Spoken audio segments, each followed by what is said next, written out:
আসসালামু আলাইকুম। আশা করি সকলেই ভালো আছেন। আমিও আলহামদুলিল্লাহ আল্লাহর রহমতে খুবই ভালো আছি।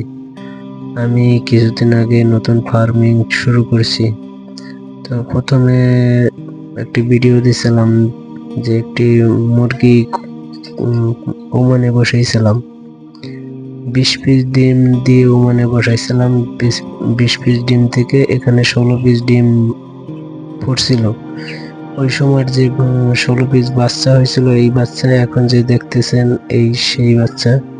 এখন মাশাআল্লাহ আল্লাহর রহমতে বড় হয়ে গেছে। আজকে 3 মাস বয়স। এখানে 9টি মোরগ আছে। 7 পিস মুরগি আছে। আমার ভয়েস বেশি একটা ভালো হয় না, ভুল ত্রুটি হলে সবাই মাফ করে দিয়েন, ক্ষমা দৃষ্টিতে দেখবেন। এখানে মাশাআল্লাহ আবার নতুন এখন ডিম ফুটছে। আমি ইনকিউবেটর মেশিন বানাইছি, ওইখান থেকে নতুন আবার ডিম ফুটছে। এটা বর্তমানে 3 নাম্বার সেট। এই যে এখন যে দেখতেছেন এটা 3 নাম্বার সেট আছে, বাচ্চা ফুটছে। এর আগে আরো এক সেট আছে। তবে এখানে আমি ডিম দিছিলাম 40 পিস ডিম দিছি, এখান থেকে 22 পিস ডিম ফুটছে। এখন আমার হয়তো মেশিনে কোনো সমস্যা আছে, হয়তো বা ডিমেও কোনো সমস্যা থাকতে পারে। এখন পর্যন্ত ভালো করে বুঝে উঠতে পারতেছি না। তো নতুন অবস্থায় এই কারণ যা পড়ছে আলহামদুলিল্লাহ ভালো। তারপরেও চেষ্টা করতেছি আরো যাতে পার্সেন্টেজ ভালো আসে। এই যে এটার ভিতরে আগের এক সেট, এইটার আগের সেট, এই 2 নম্বর সেট। এইটা 2 নম্বর সেট। এটা 16 দিন হয়েছে বয়স।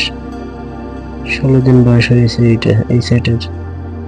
মাশাআল্লাহ আল্লাহর রহমতে খারাপ না। এখানেও 50 পিস ডিম দিছি। 50 পিস ডিমের থেকে ফুটছে 25 পিস ডিম ফুটছে। আর 2 পিস আছিল, তবে প্যারালাইজ হয়েছিল, মারা গেছে 2 পিস। এই কারণে এখন বর্তমানে 25 পিস আছে। মাশাআল্লাহ খারাপ না আল্লাহর রহমতে। হয়তো আমার মেশিনে হয়তো কোনো টেরা বন্ধ থাকতে পারে। আর আমার শৌখিন মুরগি আছে এখানে, এক জোড়া ব্রাহ্মা, এক জোড়া সিল্কি।